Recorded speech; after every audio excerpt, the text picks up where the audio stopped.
اللہ تمہاری اولاد کے بارے میں تم کو ارشاد فرماتا ہے کہ ایک لڑکے کا حصہ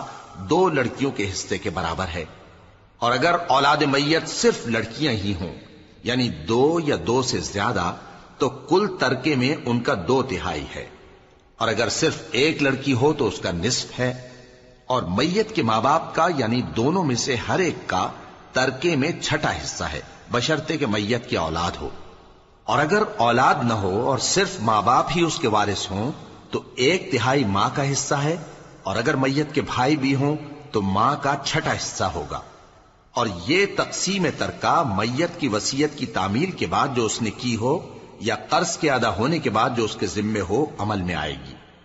تم کو معلوم نہیں کہ تمہارے باپ دادوں اور بیٹوں اور پوتوں میں سے فائدے کے لحاظ سے کون تم سے زیادہ قریب ہے؟